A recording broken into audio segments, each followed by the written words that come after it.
വിഷ്ണു പ്രണോയിയുടെ മരണത്തിൽ Nehru group chairman കൃഷ്ണദാസിന് മുൻകൂർ ജാമ്യം. കൃഷ്ണദാസിനെതിരെ തെളിവില്ലെന്ന് കോടതി. നെഹ്റു കോളേജിൽ പ്രവേശിക്കരുതെന്ന ഉപാധിയോടെയാണ് പക്ഷേ ജാമ്യം. ഹൈക്കോടതിയാണ് ജാമ്യം അനുവദിച്ചത്. ഇതിന്റെ വിവരങ്ങളുമായി ഇപ്പോൾ സാലി മുഹമ്മദ് ചേരുകയാണ്. ഒരിക്കൽ കൂടി സാലി, ഒരുപക്ഷേ ഇതിന്റെ വാദം പുരോഗമിക്കുന്ന ഘട്ടത്തിൽ സർക്കാരിനോട് പോലീസിന്റെ റിപ്പോർട്ട് അടക്കം വിശദാംശങ്ങൾ സമർപ്പിക്കാൻ കോടതി ആവശ്യപ്പെട്ടിരുന്നു. അതായത് ജിഷ്ണുവിൻ്റെ മരണത്തിൽ നേരിട്ട് പങ്കുണ്ട് കൃഷ്ണദാസിന് എന്ന വാദമായിരുന്നു ശക്തമായി സർക്കാർ മുമ്പോട്ട് വെച്ചത്. ഈ ജാമ്യാപേക്ഷ അനുവദിക്കരുത് എന്ന ഉദ്ദേശത്തോടു കൂടി ആ ഘട്ടത്തിലാണ് കോടതി ഇത് ആവശ്യപ്പെട്ടത്.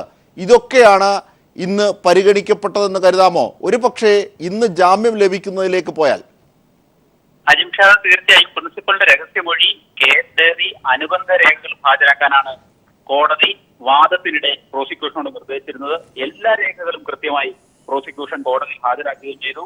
ഈ രേഖകളെല്ലാം പരിശോധിച്ചിട്ടുണ്ട്. വിധിന്യായത്തിൽ കോടതി കൃത്യമായി പറയുന്നുണ്ട് കേസ് ഡയറിയും അനുബന്ധ രേഖകളും ഹാജരാക്കിയിട്ടുണ്ട്. ഇവ പരിശോധിച്ചതിൽ നിന്ന് പ്രേരണാ കുറ്റം തെളിയിക്കാൻ ആവശ്യമായ യാതൊന്നും കണ്ടെത്താൻ കഴിഞ്ഞില്ല എന്നാണ് കോടതി വിധിന്യായത്തിൽ പറഞ്ഞിരിക്കുന്നത്. ഏതെങ്കിലും തരത്തിലുള്ള പ്രോസിക്യൂഷന്റെ വീഴ്ചയാണ് ഇതെന്ന് പറയാൻ കഴിയില്ല. കാരണം പ്രോസിക്യൂഷൻ കോടതി ആവശ്യപ്പെട്ട എല്ലാ രേഖകളും ഹാജരാക്കിയിരുന്നു. കേസ് ഡയറിയും ഒപ്പം ഈ കൃഷ്ണദാസിനെതിരെ വിദ്യാർത്ഥികൾ അടക്കമുള്ളവർ നൽകിയ മൊഴികളുടെ പകർപ്പും ഹാജരാക്കിയിരുന്നു. ഇതെല്ലാം കോടതി വിശദമായി തന്നെ പരിശോധിച്ചു. ഏതാണ്ട് കഴിഞ്ഞ 2 ആഴ്ചയായി പല ഘട്ടങ്ങളിലായി ഇതിന്റെ വാദങ്ങളും പ്രതിവാദങ്ങളും കോടതിയിൽ നടന്നു വരികയായിരുന്നു. ഇതെല്ലാം പരിശോധിച്ചിട്ടാണ് ഹൈക്കോടതി ഒരു നിഗമനത്തിൽ എത്തിയിരിക്കുന്നത്. കൃഷ്ണദാസിന് പ്രേരണാ കുറ്റം കൃഷ്ണദാസിനെതിരെ തെളിയിക്കാൻ കഴിയില്ല, അതിന് മതിയായ തെളിവുകൾ ഹാജരാക്കാൻ കഴിഞ്ഞിട്ടില്ല എന്നാണ് പറഞ്ഞിരിക്കുന്നത്.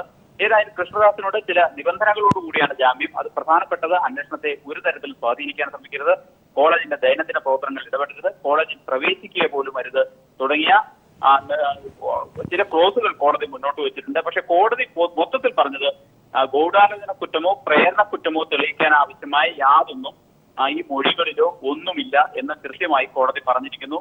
മാത്രമല്ല ഈ കേസ് ഡയറി സാക്ഷിമൊഴികളും വിശദമായി പരിശോധിക്കുകയും ചെയ്തു എന്ന് കോടതി പറയുന്നുണ്ട്. ഒപ്പം തന്നെ പോസ്റ്റ്മോർട്ടം റിപ്പോർട്ടിൽ ജിഷ്ണുവിന്റെ മൃതദേഹം നടത്തിയ പോസ്റ്റ്മോർട്ടം റിപ്പോർട്ടിൽ ആന്തരികമായ കാര്യമായ മുറിവുകളില്ല, പുറത്തു കാണുന്ന മുറിവുകളേ ഉള്ളൂ എന്നൊരു ഒരു കമന്റ് കൂടി കോടതിയുടെ ഭാഗത്തു നിന്നുണ്ടായിരിക്കുന്നത്.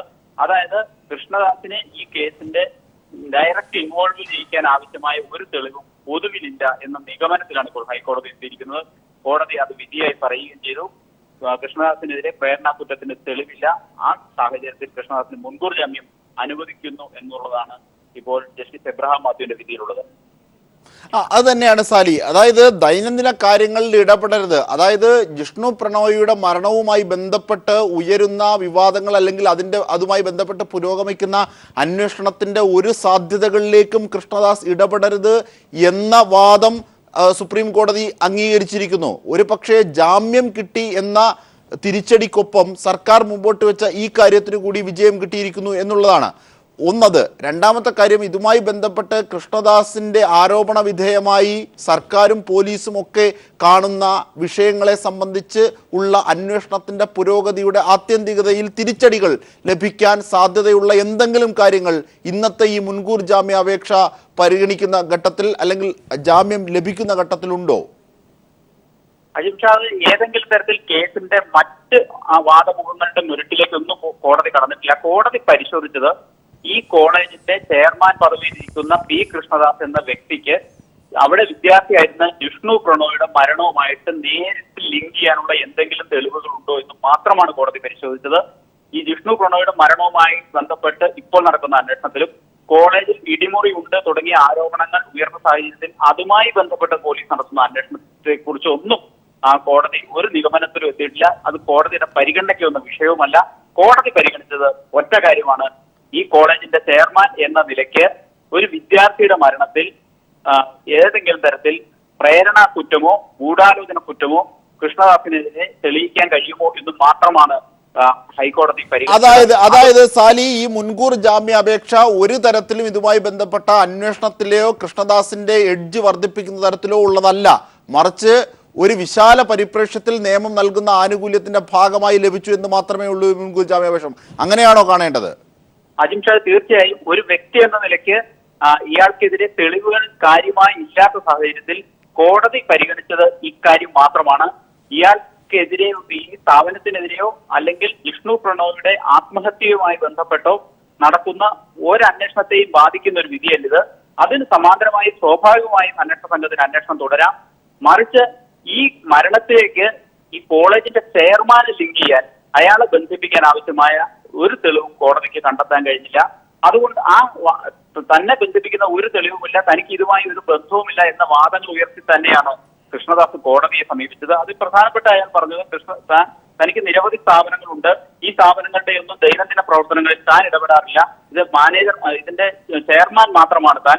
ആ സാഹചര്യത്തിൽ തന്നെ ഇതിനെ നേരിട്ട് ലിങ്ക് ചെയ്യുന്ന ഒന്നുമില്ല എന്ന വാദം മാത്രമായിരുന്നു കൃഷ്ണദാസ് മുന്നോട്ട് വെച്ചത്. മാത്രമല്ല, ഈ സംഭവം നടന്ന ദിവസം താൻ ഈ കോളേജിൽ, പ്രസ്തുത കോളേജിൽ ഉണ്ടായിരുന്നില്ല. മറ്റൊരു കോളേജിൽ മെഡിക്കൽ അഫിലിയേഷനുമായി ബന്ധപ്പെട്ട് മറ്റൊരു കോളേജിൽ പരിശോധന നടക്കുന്നതിനാൽ അവിടെയായിരുന്നു. അതുകൊണ്ട് തന്നെ ഈ മരണവുമായി ബന്ധിപ്പിക്കുന്ന ഒരു തെളിവുകളുമില്ല, താൻ ഈ മരണവുമായി തനിക്ക് യാതൊരു ബന്ധവുമില്ല എന്ന വാദം തന്നെയാണ് കൃഷ്ണദാസ് മുന്നോട്ട് വെച്ചത്. ആ വാദത്തെ ഏതാണ്ട് കോടതി അംഗീകരിച്ചിരിക്കുന്നു. കാരണം ഈ കൃഷ്ണദാസിനെ നേരിട്ട് ബന്ധിപ്പിക്കാൻ ആവശ്യമായ ഒരു തെളിവുകളും, അത് ഗൂഢാലോചന കുറ്റമാണെങ്കിലും പ്രേരണാ കുറ്റമാണെങ്കിലും തെളിയിക്കാൻ പ്രോസിക്യൂഷന് കഴിഞ്ഞിട്ടില്ല എന്ന് മാത്രമാണ് കോടതി പറഞ്ഞിരിക്കുന്നത്. അജിം ഷാ സൂചിപ്പിച്ചതുപോലെ ഇതിലെ പ്രധാനപ്പെട്ട കേസ് അത് ജിഷ്ണു പ്രണോയുടെ ആത്മഹത്യയാണ്. ആ ആത്മഹത്യയുമായി ബന്ധപ്പെട്ട് നടക്കുന്ന അന്വേഷണം തുടരാം. അതിന് യാതൊരു ഇടപെടലും കോടതിയുടെ ഭാഗത്തുനിന്നും ഉണ്ടായിട്ടില്ല. തീർച്ചയായും സാലി മുഹമ്മദാണ് വിവരങ്ങൾ നൽകി വന്നത്.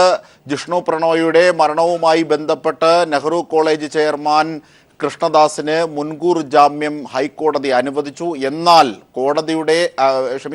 കോളേജിന്റെ ദൈനംദിന പ്രവർത്തനത്തിനോ അന്വേഷണത്തെയോ സ്വാധീനിക്കുന്ന തരത്തിലുള്ള എല്ലാ ഇടപെടലുകളുടെയും പഴുതുകൾ കോടതി അടച്ചിട്ടുമുണ്ട്. ഒരു വിഷയത്തിലും കൃഷ്ണദാസ് കോളേജിന്റെ ദൈനംദിന വിഷയങ്ങളിൽ ഇടപെടാൻ പാടില്ല എന്നും കോടതി നിർദ്ദേശിച്ചിരിക്കുന്നു. ഈ വിധിക്കൊപ്പം ഇത് വിദ്യാർത്ഥികൾ ആവശ്യപ്പെട്ട ആവശ്യങ്ങൾ കൂടിയാണ്, അതുകൂടി കോടതിയുടെ ഭാഗത്ത് നിന്നെത്തുന്നു എന്ന പ്രത്യേകത കൂടി ഈ വിധിക്കുണ്ട്. പക്ഷേ എന്നാൽ മുൻകൂർ ജാമ്യാപേക്ഷ കൃഷ്ണദാസിന് ലഭിക്കുകയും ചെയ്തു.